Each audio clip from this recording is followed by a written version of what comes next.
大家好，今日繼續講以字系列嘅粵語用字。不過今日講嘅字咧已經俾第二個字替代咗㗎啦，唔再有用，大家得個知字就算啦。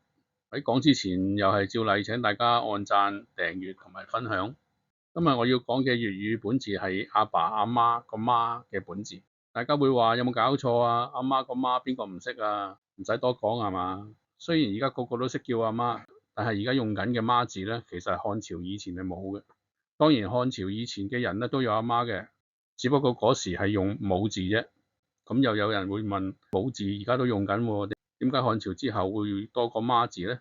首先睇下最先記載媽字嘅字書，就係南朝嘅《玉篇》，睇下佢點講。佢話媽即係母，呢個義大家當然冇懷疑啦。但係佢個音係莫補切，莫補切咪即係同而家母親個母字一樣。咁又唔盡相同嘅，因為據講揾母親個母字咧，粵音應該讀某嘅。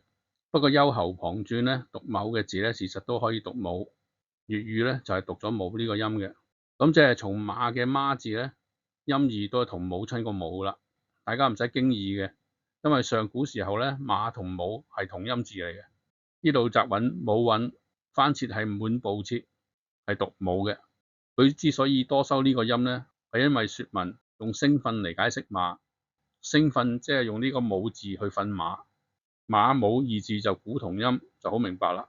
只不過究竟係母音同馬定係馬音同母咧，就要商榷啦。照而家睇母字之後多做咗讀馬嘅字出嚟，母音本來讀馬，後嚟先轉讀成母嘅機會就好大啦。因為媽字音義都既然同母嘅話，咁就冇需要做佢出嚟啦，一直用母字咪得咯。點解要再做個從馬嘅字咧？唯一合理推論咧，係母親個母本來讀馬，中古變音讀母，之後叫開阿媽嘅人就唔識叫阿母，所以先至要另做一個字俾阿媽用。事實上另做嘅字咧，就唔單止有取馬為聲嘅呢個媽字，仲有取以為聲嘅呢個媽字同呢個媽字。呢兩個字都有字書記載，佢哋個字義都係同母親個母嘅。之所以要另做咁多個母字咧，就係因為坊間稱自己母親叫媽，而本嚟嘅媽變咗讀母，迫不得已之下咧，各地嘅方言咧就各隨鄉音另做個媽字出嚟。呢兩個方言嘅媽字咧，之所以用以呢個聲符嚟造字，就係因為以字都有馬音。上幾集我講以字嘅時候咧，都已經講過，大家唔記得就翻去睇翻。有人又話唔係喎，呢兩個字揾書唔係咁標音嘅噃。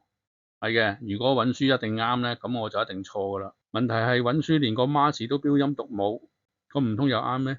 如果揾書係啱嘅，咁而家14億中國人叫阿媽，咁就錯噶咯。我之所以要先解釋以字做聲符嘅字，佢嘅讀音就係唔同揾書嘅標音。母字喺設韻時代變讀成而家個母音，原來嘅馬音咧就必定要另做新字啦。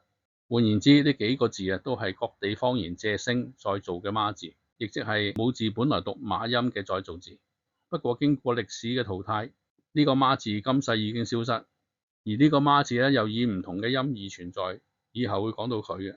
換言之，各地方言再造嘅媽字咧，而家就淨係得返呢個從女從馬嘅媽字。不過佢嘅字義咧喺廣東話度咧就唔係單指母親嘅，以後又會再講到佢。今集主要係想講從嚟嘅呢個媽字。前兩集我已經證明咗嚟本來讀埋。因此咧，呢個借埋音做嘅媽字咧，本嚟就可以讀馬啦。而家讀媽只係口語變調，埋音字可以讀馬。喺下一集我會提供更多證據嘅。今集就講到呢度，請大家訂閱、按讚同埋分享。拜拜。